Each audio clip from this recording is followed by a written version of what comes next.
मुंबई में लगातार खबरों पर से परतें हट रही हैं। मुंबई के पुलिस कमिश्नर परमबीर सिंह हटाए गए हैं, उन्हें छुट्टी पर भेजा गया है, उन्हें गृह विभाग भेज दिया गया है। पुलिस कमिश्नर की छुट्टी हो गई है परमबीर सिंह की और उन्हें गृह विभाग में भेजा गया है। हेमंत नंगराले मुंबई के नए पुलिस कमिश्नर हैं। हमारे साथ सुनील सिंह हैं इस पर और जानकारी के लिए। सुनील, ये एक और बड़ी खबर मुंबई से, एक तो लगातार परतें खुल रही हैं सचिन वाजे वाले मामले को लेकर और अब पुलिस कमिश्नर की छुट्टी। जी बिल्कुल, जिस तरह से मुकेश अंबानी के घर के पास संदिग्ध स्कॉर्पियो और जो विस्फोटक मिला था उसमें खुद मुंबई पुलिस के ही एक एपीआई सचिन वाजे का नाम सामने आया और उनकी गिरफ्तारी भी हो गई है। तभी से ये कयास लगाया जा रहा था कि जरूर इसकी गाज मुंबई पुलिस आयुक्त पर गिरेगी और परमबीर सिंह का तबादला हो सकता है। और हालांकि बीच बीच में खबरें आती भी रही, लगातार मीटिंग होती रही सीएम मुख्यमंत्री से, लेकिन राजनीतिक स्तर पर इस बात को हमेशा से इनकार किया गया कि जब तक सबूत नहीं मिलते हैं ठोस, तब तक कोई भी कार्रवाई किसी पे नहीं होगी। लेकिन अब जो है कि गृह मंत्री अनिल देशमुख ने अभी कुछ देर पहले ही ट्वीट किया है और ट्वीट करके उन्होंने जानकारी दी है कि सरकार ने एक बड़ा निर्णय लिया है और हेमंत नगराले जो हैं, जो वर्तमान में महाराष्ट्र पुलिस के डीजी हैं, वो नए मुंबई पुलिस आयुक्त होंगे और नगराले की जगह पर रजनीश सेठ को नया डीजी पुलिस महासंचालक बनाया जा रहा है। और जो परमबीर सिंह हैं, जो कि मुंबई पुलिस आयुक्त हैं, उन्हें जो है कि होम गार्ड का डीजी बना दिया गया है। तो ये बहुत बड़ी खबर है और जिस तरह से कयास लगाया जा रहा था कि इसकी किसी न किसी पर इसकी जिम्मेदारी लेनी होगी, तो वो जिम्मेदारी एक तरह से परमबीर सिंह के ऊपर गई है, क्योंकि सचिन वाजे सीधे रिपोर्ट भी करते थे मुंबई पुलिस आयुक्त को, तो स्वाभाविक तौर पर उन पर गाज गिरनी थी, जो गाज गिर चुकी। लेकिन बड़ी बात यह है कि मतलब एक खबर ये भी आ रही थी कि गृह मंत्री भी हटाए जा सकते हैं, लेकिन गृह मंत्री पर लगता है कि बात बन गई है और क्योंकि उन्होंने इस बात की जानकारी दी है तो शायद वो बच गए हैं। लेकिन सिर्फ मुंबई पुलिस आयुक्त परमबीर सिंह इस पूरे मामले के केंद्र में पाए गए हैं और उन्हें हटा दिया गया है। ये शायद इसलिए भी हुआ होगा क्योंकि सुबह सुबह खबर आ रही सुबह से कि एनआईए ने किसी बड़े अफसर को समन किया है, बुलाया है पड़ताल पूछताछ के लिए। तो क्या सवाल है कि शायद अगर ये परमबीर सिंह होंगे और अगर उन्हें इस तरह का नोटिस देकर बुलाया गया होगा, तब कहीं लगा होगा सरकार को कि कहीं अड़चन में फंस सकते हैं, इसीलिए सरकार ने हो सकता है आनन फानन में एक कदम उठाया है। वरना कल तक हम देखें तो जो उप मुख्यमंत्री अजीत पवार, उन्होंने साफ तौर पर बयान दिया था और ये कहा था कि जब तक कोई सबूत नहीं मिलता है तब तक सब लोग अपनी जगह पे काम करते रहेंगे, कोई हटाया नहीं जाएगा। लेकिन आज हम देख रहे हैं कि गृह मंत्री अनिल देशमुख ने घोषणा कर दी है बाकायदा सार्वजनिक तौर पे कि मुंबई पुलिस के नए आयुक्त हेमंत नगराले होंगे, जो वर्तमान में महाराष्ट्र के डीजीपी हैं। जी, तो ये अनिल देशमुख ने ट्विटर पे भी लिखा है और उन्होंने ट्वीट किया है इस बारे में कि हटाकर इन्हें मौजूदा पुलिस कमिश्नर को, हेमंत नंगराले को नया पुलिस कमिश्नर नियुक्त किया जा रहा है। हमारे साथ अभिषेक भी जुड़े हुए हैं, हमारे सहयोगी। अभिषेक, कई चीजें लगातार इन खबरों पर से परतें हट रही हैं और जितनी परतें हटती है मामला उतना ही उलझता है। अब मुंबई के सरकारी अस्पताल से मनसुख हिरेन के शव की जो रिपोर्ट मिली है एटीएस को, उसके मुताबिक भी ये अस्पष्ट है कि उनके मौत की वजह क्या थी। ये तमाम चीजें भी सामने आई हैं और यहाँ पर एक बड़े पैमाने पर ऊंचे स्केल पे इस तरह के तबादले हो रहे हैं। मुंबई पुलिस की काफी फजीहत इसमें हो रही है, इसमें पॉलिटिक्स इन्वॉल्व है। आपका क्या इस पर आकलन है? देखिए, मुंबई पुलिस कमिश्नर का जाना तय हो चुका था तभी जब मुंबई पुलिस के कमिश्नर के दफ्तर से वो गाड़ी पकड़ी गई या बरामद हुई, जिसमें एक तरीके से आप कह सकते हैं कि जिसको अभियुक्त ने या जो सचिन वाजे हैं जिनके ऊपर आरोप लगे हैं, उन्होंने स्कॉर्पियो के पीछे रखा था।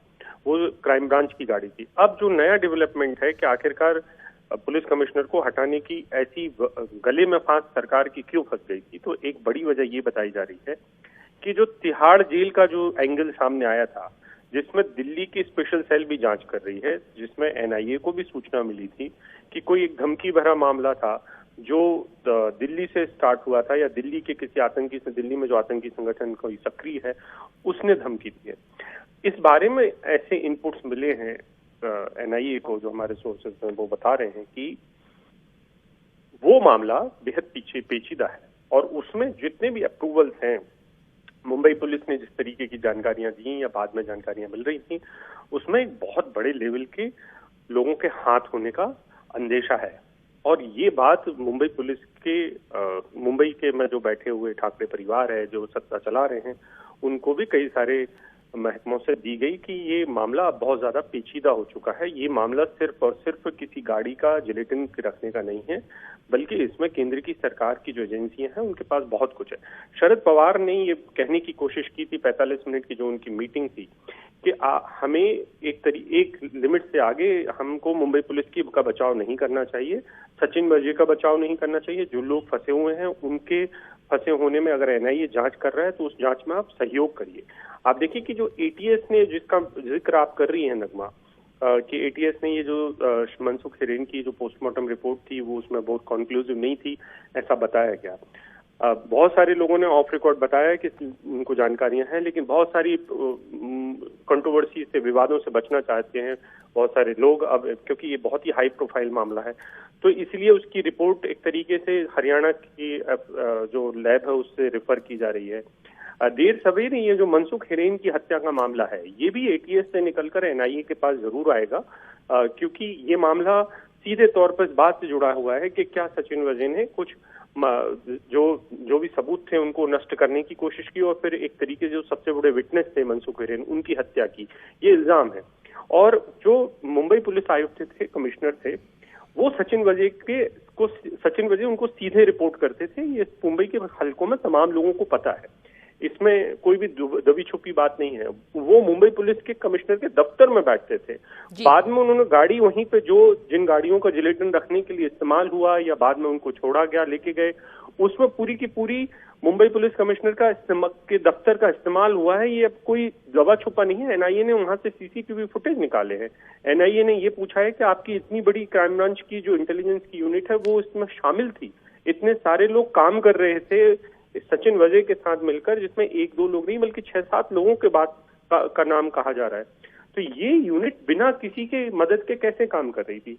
हमें ये भी ध्यान रखना होगा नगमा कि क्या क्राइम ब्रांच के जो मुखिया हैं उनको जानकारियां हुआ करती थी, तो उन्होंने अपने हाथ खड़े कर दिए अंदर खाने। अगर आप बात करेंगे तो लोगों जो पॉलिटिकल बॉसेस हैं, ये जो राजनीतिक प्रमुख हैं, उन्होंने इस बात की पुष्टि की है, तस्दीक कर रहे हैं कि क्राइम ब्रांच के जो आधिकारिक तौर पर मुखिया हैं, जॉइंट कमिश्नर, उनको तो बहुत सारी चीजों के बारे में जानकारियां नहीं थी, क्योंकि सचिन वाजे उनको रिपोर्ट नहीं किया करते थे। वो जिन लोगों को रिपोर्ट करते थे उनको अकाउंटेबल बनाने की बात पिछले कुछ वक्त से चल रही थी, लेकिन आखिर तक एक तरीके से दिखाने की कोशिश कर रहे थे। एनसीपी पहले एक वक्त में परमवीर सिंह के अपॉइंटमेंट को लेकर बहुत संजीदा थी और उनको रखना चाहती थी। उन्होंने उनके अपॉइंटमेंट की बात कही थी शुरू में, और अब उनकी तरफ से ही ये बात कही जाने लगी कि परमवीर सिंह को रखना अनटेनेबल है, मतलब अब उनको रखने में सरकार की किरकिरी हो रही है।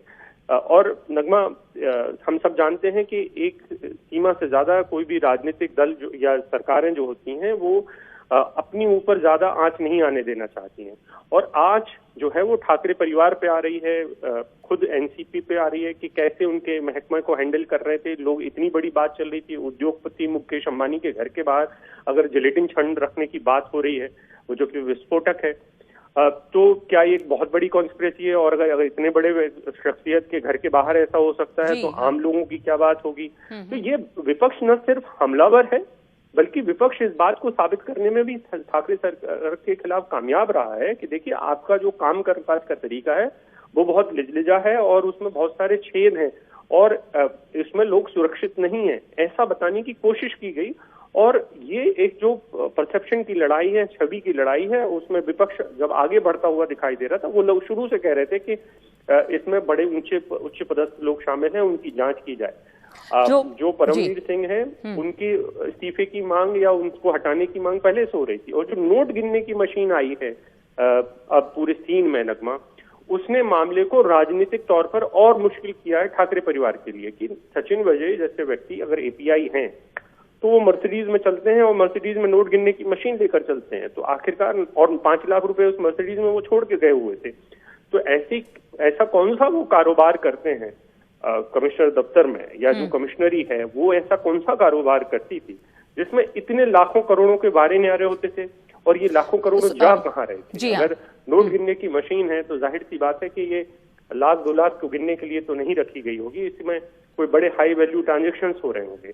तो इसको लेकर अब सरकार बहुत ज्यादा बैकफुट पर है और ये उनके डैमेज कंट्रोल का एक छोटा सा काम है जो अभी किया है। मुझे लगता है कि राजनीतिक तौर पर भी एनसीपी के जो होम मिनिस्टर हैं उनकी जवाबदेही अभी भी खत्म नहीं हुई है। जी, आप कह रहे हैं कि ये छोटा सा कदम है, जाहिर है, क्योंकि डैमेज कंट्रोल करने की जरूरत है, विपक्ष हमलावर है और होना भी चाहिए। जिस तरह पुलिस की संलिप्तता इसमें सामने आई है इस पूरे मामले में। सुनील हमारे साथ अभी भी जुड़े हैं। अभिषेक इस मामले की चर्चा कर रहे थे सुनील।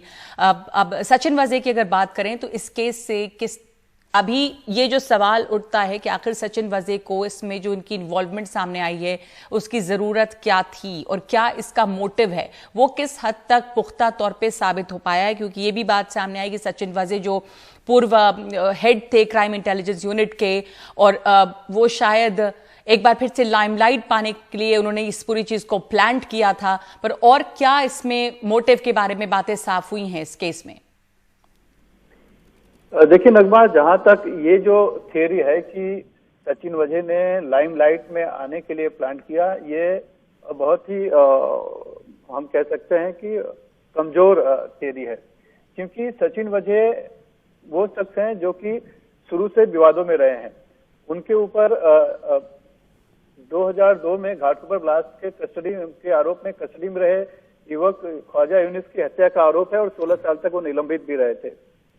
इसके अलावा जब से 9 महीने पहले इन्होंने फिर से सेवा में बहाल हुए और सीआईयू का इन्हें इंचार्ज बनाया गया, उसके बाद से हाई प्रोफाइल सभी केसेस सचिन वाजे ही एक तरह से देखा करते थे।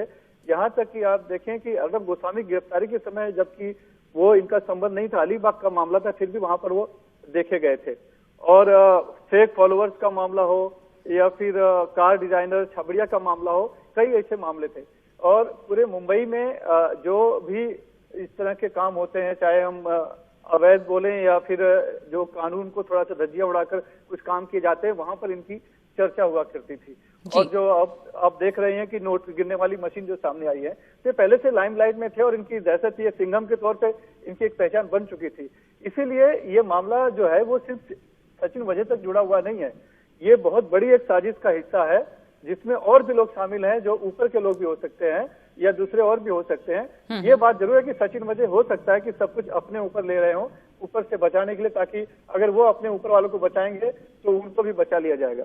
जी जी, तो ये अभी आप कह रहे हैं कि ये कमजोर सी एक सा कयास लग रहा है या थ्योरी लग रही है कि सचिन वाजे एक बार फिर से लाइमलाइट में आने के लिए ये सब कुछ कर रहे थे।